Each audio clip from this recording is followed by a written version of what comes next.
Hello, chess lovers. Today we travel back to the dusty pages of history, to a game where the footsteps of a genius, the child who would change the course of chess forever, were heard loud and clear. The year is 1957. The place, Milwaukee, USA. A cold November. The tournament is the North Central Open. Before us stands a 14-year-old boy, with acne on his face, wearing his famous corduroy jacket, but when he sits at the chessboard he makes grown men tremble. Robert James Fischer. Why is this match so important? Because this game sits right at the center of the era where Fischer stopped being just a child prodigy and transformed into a wrecking machine that would bring the world to its knees. His opponent is Curtis Gardner. Perhaps his name isn't written in huge letters in chess history, but on that day, against the future world champion, he became part of a history lesson. Now sit back. Let's examine how a 14-year-old created a work of art on the chessboard, the atmosphere of that era, and what the Grandmasters think about this style of play.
With the black pieces, Bobby Fischer. Just months after this tournament, in January 1958, Fischer would become the U.S. champion and earn the title of the youngest Grandmaster in history. So the Fischer we are watching right now is like a volcano ready to erupt. Fischer's strength at that time was already at an elite level. What was his style? Aggressive, fearless, and with a calculation ability as sharp as a computer, even at that age. With the white pieces, Curtis Gardner, a strong local master of his time. His rating was respectable, around the 1900 to 2000 level. When Gardner sat at the table thinking he was just facing a kid, he was probably relaxed. But facing Fischer's famous piercing stare and his confidence at the board, it wouldn't take long for him to realize things were going wrong. This is not a David and Goliath story, because here, the child, David, was actually Goliath himself in terms of talent.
So how did the giants of chess history interpret this match and Fischer's form in 1957? Let's look through their eyes. Mikhail Tal, the magician from Riga, analyzing Fischer's games from this period, Mikhail Tal said, Fischer was fearless. When there were complications on the board, we would worry, but he was as comfortable as if he were at home. His energy could reach beyond the board and suffocate you. Tal defines this 14-year-old version of Fischer as the purest and most dangerous state of chess. Garry Kasparov. The legendary champion Garry Kasparov opens a special parenthesis for Fischer's 1957 in his series, My Great Predecessors. According to Kasparov, *1957 is the year Fischer transformed from a child into a machine. In games against opponents like Gardner, you cannot find a single unnecessary embellishment in Fischer's moves. Every move targets checkmate or material gain directly. He was the most pragmatic player chess has ever seen, Magnus Carlsen, and today's genius, Magnus Carlsen. When analyzing Fischer, Carlsen often emphasizes this. What impresses me most about Fischer's games is the clarity. You will see in this match, even in a complex position, he finds the right move in the simplest way. It's as if chess is the easiest game in the world for him. This is the potential Gardner found sitting across from him.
Now, let's turn to the game. Fischer is playing black.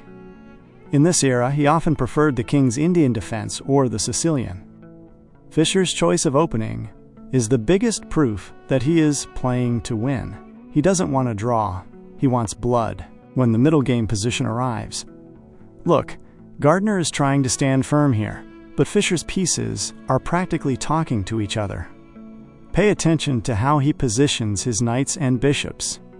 The 1957 Fischer never missed tactical opportunities. The slightest positional error by Gardner is instantly punished by Fischer. Critical moment, winning move or combination. Here it is. The moment the game breaks, Fischer's depth of calculation is revealed here. While Gardner was likely planning 2 or 3 moves ahead, Fischer had already calculated the pawn structure in the endgame. As Tal said, the energy on the board passes completely to black's control. Gardner tries to resist, but when the person across from you is Bobby Fischer, and he has seized the advantage, there is no coming back. Fischer squeezes his opponent like a boa constrictor and refuses to let him breathe.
And the result, 0-1. Bobby Fischer wins. This match might look like an ordinary round played in a cold hall in Milwaukee. But in reality, this was the harbinger of the approaching storm. Curtis Gardner left the table defeated that day, but he had the honor of playing against the greatest chess genius of all time. This 14-year-old boy, maturing in these tournaments, would single-handedly take down the entire Soviet chess machine just 15 years later. I hope you enjoyed this early masterpiece of Fischer and the story behind it. As the Grandmasters say, to understand Fischer is to understand the soul of chess. See you in the next analysis. Stay with chess. Goodbye.